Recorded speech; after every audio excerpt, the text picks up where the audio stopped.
بسم اللہ الرحمن الرحیم۔ دوستو، آج میں آپ کو بتاؤں گا کہ جمعے کی دوسری اذان کب سے دی جانے لگی اور جمعے کی دوسری اذان دینے کی کیا مصلحت ہے۔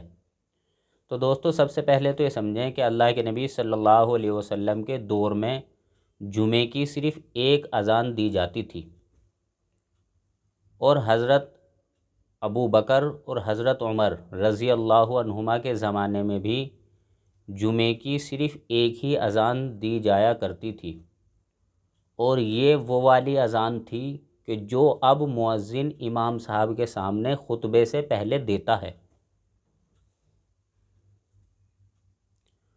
اور حضرت عثمان رضی اللہ عنہ کا زمانہ آیا تو لوگوں کا مجمع بہت بڑھ گیا، اتنا بڑھ گیا کہ پھر حضرت عثمان نے صحابہ اکرام کے مشورے سے دوسری اذان دینے کا حکم فرما دیا۔ دوسری کا مطلب یہ ہے، یہ وہ اذان ہے کہ جو مؤذن اب پہلے اذان دیتا ہے۔ اور حضرت عثمان نے زورہ نامی مقام پر یہ حکم فرمایا کہ وہاں سے یہ اذان دی جائے۔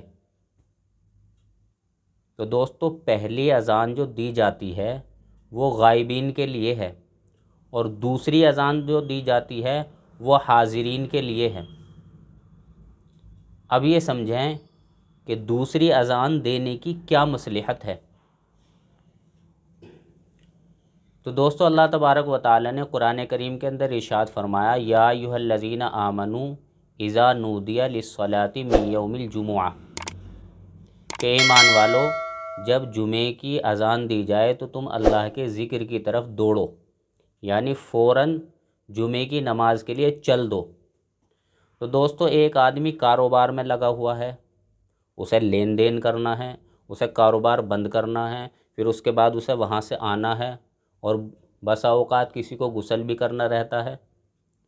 تو دوستو، اس کا ایک دم چھوڑ کر آنا یہ دشوار کام تھا۔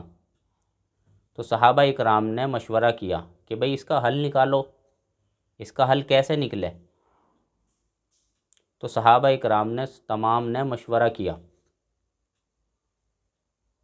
کہ ایک اذان پہلے دے دی جائے، متوجہ کرنے کے لیے، لوگوں کو آگاہ کرنے کے لیے ایک اذان دے دی جائے، اس سے لوگ متوجہ ہوں گے اور آگاہ ہو جائیں گے، اور پھر سارے کے سارے لوگ مسجد میں آ جائیں گے۔ جب پورا مجمع مسجد میں آ جائے، پھر اس کے بعد وہ والی اذان دی جائے کہ جو مسنون ہے،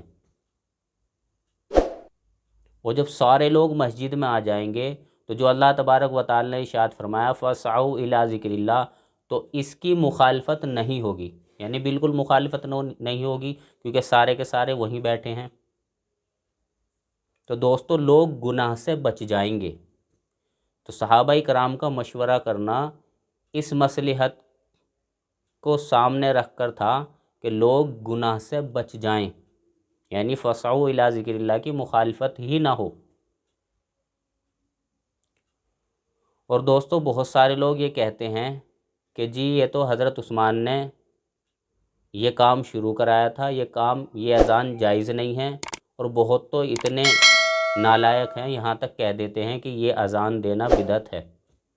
دوستو، پہلے تو یہ سمجھیں کہ اللہ کے نبی صلی اللہ علیہ وسلم نے فرمایا تھا کہ تمہیں میرا طریقہ بھی اختیار کرنا ہے اور میرے خلفائے راشدین کا بھی طریقہ اختیار کرنا ہے۔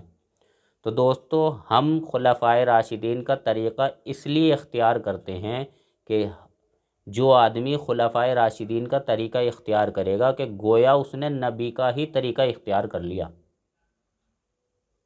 اور دوستو، آپ سے کوئی بھی آدمی اگر یہ کہے کہ جی یہ عمل بدعت ہے یا یہ عمل جائز نہیں ہے، تو اس سے آپ صرف ایک ہی سوال کریں کہ حضرت عثمان جو کہ صحابی ہیں، ان کا عمل تو بدعت ہے، اور تیرا یہ کہنا کیا سنت ہے؟ صرف یہی سوال آپ کو ان سے کرنا ہے۔ تو دوستو، ہمیں نبی کا طریقہ بھی اختیار کرنا ہے اور نبی کے خلفائے راشدین کا بھی طریقہ اختیار کرنا ہے۔ تو اس کی مصلحت یہ ہے کہ اس مصلحت کو سامنے رکھ کر صحابہ اکرام کے مشورے سے یہ عمل وجود میں آیا تھا۔ اللہ تعالی عمل کی توفیق نصیب فرمائے۔ وآخر دعوانا الحمد للہ رب العالمین۔